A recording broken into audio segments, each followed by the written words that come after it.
लोकसभेच्या पार्श्वभूमीवर कोल्हापुरातील पाणी प्रश्न आता चांगलाच पेटला आहे।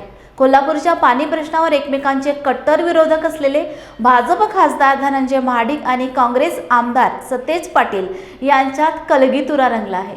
कोल्हापूरला थेट पाईपलाईनने पाणी पुरवठ्याची योजना आमदार सतेज पाटील यांच्या प्रयत्नातून झाली आहे। मात्र योजनेबद्दल माध्यमांशी बोलताना महाडिक यांनी टीका करताना ही योजना फसवणूक असून आपण केंद्रीय वरिष्ठ पातळीवर चौकशी करू असे सांगितले। तर पत्रकार परिषदेत महाडिक यांना प्रत्युत्तर देताना आमदार सतेज पाटील म्हणाले की 2 वेळा खासदारकी भूषवणाऱ्यांनी तांत्रिक माहिती घेऊन अभ्यासपूर्ण बोलावे, उगीच पाणी योजना बदनाम करू नका, त्यांच्या अज्ञानाची कीव येते असाही टोला आमदार पाटील यांनी लगावला। व्हाईट पेपर म्हणजे तुम्ही जो कारभार केलेला आहे, व्हाईट पेपर म्हणजे काय, आपण एखादी योजना आणली तर ती सुरू केली, ती या स्टेजला आली, ती पूर्ण झाली, या घरामध्ये पाणी मिळालं, हे सगळं त्यामध्ये यायला पाहिजे।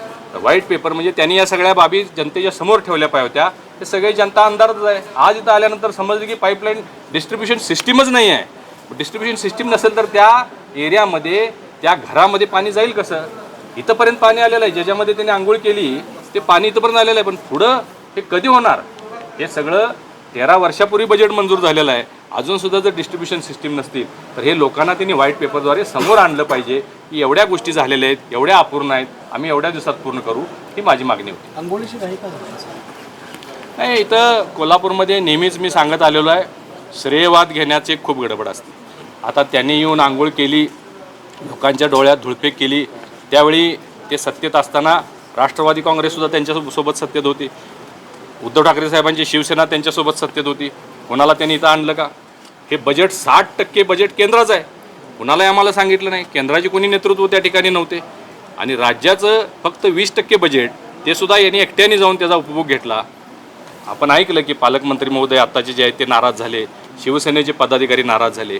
हे श्रेय घेण्याच्या दृष्टिकोनातून केलेला एक म्हणजे बालिश प्रयोग आहे असं माझं मत आहे। पूर्वी मी स्वागत करतो की लोकप्रतिनिधी म्हणून निदान त्यांनी भेट दिली 12-13 वर्षानंतर पहिल्यांदा, हे महत्वाचं आहे।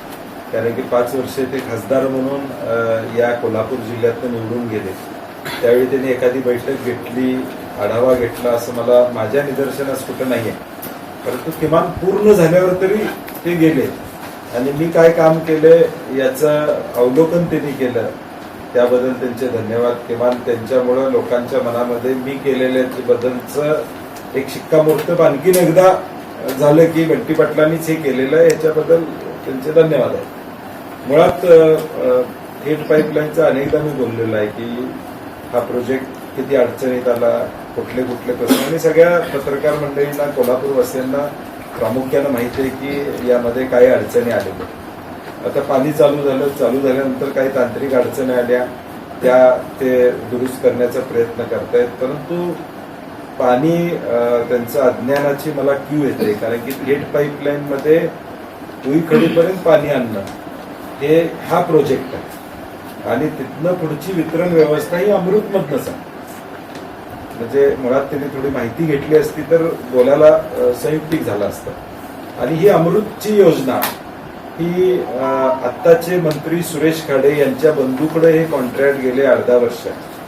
आता राजकारण करायचं नव्हतं मला, परंतु आता त्यांनी केल्यामुळे मला करणं भाग आहे। या एजन्सीला 9 कोटी रुपयाचा दंड महापालिकेनं लावलेला। माझी खासदारांना विनंती आहे की अमृतचा आढावा उद्या ताबडतोब त्यांनी घ्यावा।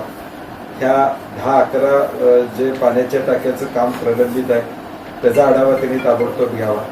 सुरेश खाडे जे मंत्री आहेत त्यांच्या बंधूंनी हे काम घेतलेलं आहे, ते कुणाच्या काळामध्ये काम मंजूर झालं त्याचा अभ्यास त्यांनी त्या ठिकाणी करावा, आणि ही वितरण व्यवस्था हा पाठलाग करून मी सातत्यानं बैठका घेऊन लवकर व्हावी, यात राजकारण कुठलंही न आणता माझा प्रयत्न